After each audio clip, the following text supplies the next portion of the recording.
there, man. That's a clip for a highly anticipated movie. The film is called Birds of Prey in theaters February 7th. That's just this Friday. Damn. Emmy nominated, Academy Award nominated, Indie Spirit nominated, critically acclaimed, highly admired, tremendously respected. The homie. Yeah. Outrageously authentic. Yes. Unapologetic. Powerful in her stance, soft at the same time if she needs be. Intellectual, global, worldly, the one and only Rosie Perez. Boxing enthusiast. Author. Come on, man. Rosie Perez. Hi. Rosie, what's going on? What do I say after that, man? Thank you. Thank God. You landed this role in this film. That's big too. Yeah, man. They, initially, with all due respect to Warner Brothers, they weren't trying to see me for this role. What? Yeah, they said that they were concerned about the age, that I would be able to pull off kicking ass. And I tried to assure them I know how to kick ass, and they had a slew of really fine actresses who were 30-something-year-olds. And I went in and I met with Warner Brothers.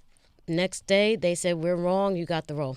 Just like that, next day. Next day. I couldn't even imagine Rosie Perez going for a role and they say you don't have the role. Like, you probably consume the room when you walk in. In a positive way, you know what I mean? Like, well, when you have to sit down and you have to meet with people and you can't take things for granted. If they have a certain vision for something, as an actress, and specifically as an actress of color, and now an actress of color who's of a certain age, you always have to be prepared to kick the doors down that are in front of you. And so this wasn't anything new for me. You can't have a chip on your shoulder and say, do you know who I am? Right. It's like, no, let me remind you. That's what you have to do. Let me remind you. Let me remind you, and check your emotional baggage out the door. Walk in and say hello, and they're great. And I was really honored and humbled, with their decision. To be quite honest, because it was a gamble. Yeah. And it pays off. Have to be. Rosie, I'm so glad you're saying everything you're saying, including the let me remind you, because Sway and I, this past Sunday, we were at the Super Bowl, and we had a chance to sit down in person and watch this halftime show, and you were the first person that actually popped in my mind, because I was like, you see Jennifer Lopez, you see Shakira, but you, in my mind, are the number one fly girl. So I'm like, how does Rosie Perez ever get the call to choreograph these big events? Do people see you for things like that? Do people reach out to you for things like that? Because I don't know what goes on behind the scenes, but I just, obviously Jay-Z was the center of this with the production, but do you ever have an opportunity to do things like that? No. The last time I did was actually on Broadway, and I got to co-choreograph when I co-starred in the revival of The Ritz, Terry McNally's play, and that was so much fun to do. But no, and and that's okay. That's okay. That said, I want to be honest and say that I choreograph in my head every single day. Wow. Every time I hear music, even when I'm driving, the clicking sound of the turn indicator, the rhythm of that, the syncopation of that, I see dance. And so for me, I've never stopped choreographing. But do I miss it? Yes, I miss it. Do I miss the stress of it? No. Yeah. So it's okay. Yeah. It's okay, because it's a very, very stressful job. Position. Okay. It really is. Wow. And but I dance in my house all the time, and my husband always laughs and makes fun of me because, I can't help it. It's something in me. It's been in me since I was a child. I don't know why or how I see dance, but I see it. I don't know if you can understand that. I get it. Yeah. So if I hear music, I see movement in formation. And that's how I always choreograph. Like my former partner, Arthur Rainier, we would listen to a record. I go, okay, I got it. He goes, how the did you get that? And I go, I don't know. I just see it. I don't see it its entirety, but I see it. And then I have to work to really make that come forward, and articulate it concisely and stuff. So, yeah. Rosie Perez is here. Birds of Prey. This movie was also pitched by the star Margot Robbie, correct? Yes. All right, and she's a producer on it. Was that your first time meeting her? Working on the set, or? Yes, that was my first time, and I have to say that girl is a boss and a great boss, because there was no pecking order. She set the tone that we were a team, we were a true ensemble. And she's having hit after hit after hit. I thought she was going to come with a certain ego, and there was no ego, and that's when you have true power. Yeah, you know what I'm saying? And she has it, and she was also so humble, where if she made mistakes, she would apologize right on the spot for it. And she was also very, very accessible. Like, I could call her. One time I called her at 1 o'clock in the morning. I said, I just tore my meniscus disc. I tore my meniscus disc first day of training, by the way. Oh, damn. So I had to do the whole film injured. And I told her, I said, man, I don't know if I could do this. And she goes, you could do this? I go, you all right? She goes, yes, I was asleep, but I don't want you to give up. Please, let's work through these. So that's the type of boss she is. I like that, man. I like that. You saw the film, DB. Yeah, I went to the screening last night, got me a little Birds of Prey official shirt. The whole cast was there, Margot, Rosie, everybody. Shirt doesn't fit, but I'm still going to keep it because I like to collect stuff like this, okay. you know what I mean? And it was great to see, like, everybody. Harley Quinn is such a huge character, especially for women, girls of all ages. You saw people that were dressed up. They had booths. I've never seen like this kind of a production for a screening. You had booths where your girls could go and get their hair done like Harley with the different blue and the pink shades or whatever. But my favorite thing about Rosie is never. There are certain people who don't know their lane when it comes to comedy. You know what I mean? Like, they either try too hard or they just don't try enough. But in every film you've been in where it requires some humor, whether it was White Man Can't Jump or Pineapple Express, you've always known like kind of like where to stay in your lane that translates very well with the people you're working with. So with this film, because Margot is the center at almost every scene, but you had on the shirt that said, I shaved my balls for this. Like, that was a secret. Oh, my God. You was doing so good, too. Maybe you should have shortened the build-up. It was flowing. Yeah, you just got straight to the question. I was going to give you this shirt too, Sway, but not anymore. What's the question? I'm sorry. So the question is just like, because it's such a collaborative effort within this film, like, do you guys bounce, improv off of each other, or is it kind of just like stick to the script and then let it play out? No, it was really loose and everything, and we had like a good time. There were certain things that, for plot reasons, we had to stick to the script. But Margot's very, very generous, and she's also a lot of fun. So, we just went with it, and we had a blast. I mean, on and off screen too, And I had told the girls, I said, listen, I'm the veteran here. I've been here for over 30 years. If you don't have fun, then it's just a job, not an experience, So let's work hard, let's show up on time, and then let's have some fun. So, and that's exactly what happened, but yeah, so, and she's very funny too, but it was difficult playing Renee Montoya in the sense in regards to playing the comedy, because I had to be so straight and so serious, and ride the balance of being true to the DC comic world, because Renee Montoya She's is a lesbian. very. That's not why. What the hell is wrong with you? But I mean, she is a lesbian in a comic. Yes, she is. Oh my God.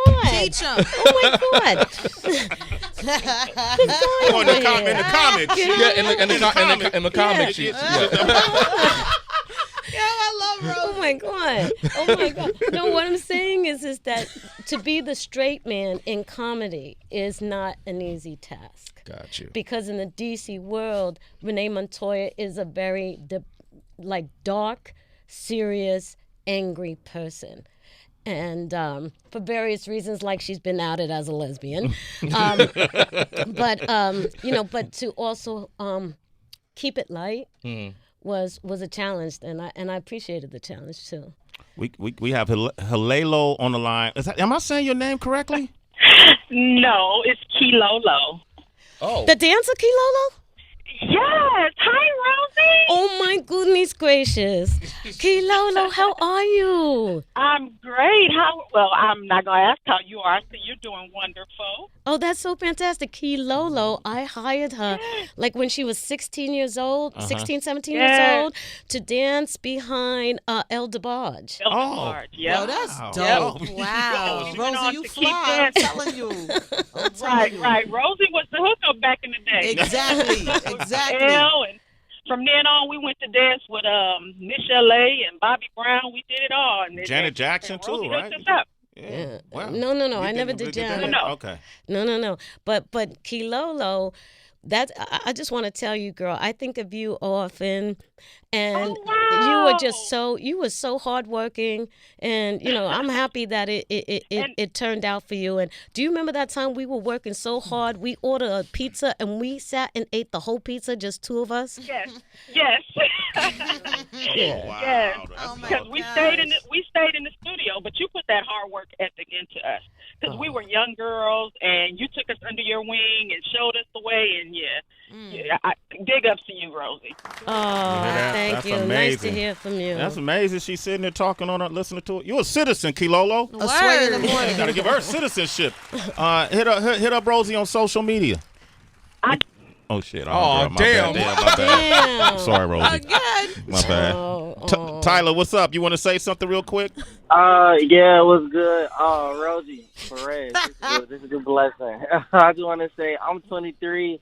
I grew up actually watching you on In Living Color, and my mom's favorite movie is Lackawanna Blues, and it's just a blessing, just to hear you on Sway in the morning. Oh, well, thank you so much. And tell your mother I said thank you as well. Lackawanna Blues, the reason why I got in that film is they fired the girl.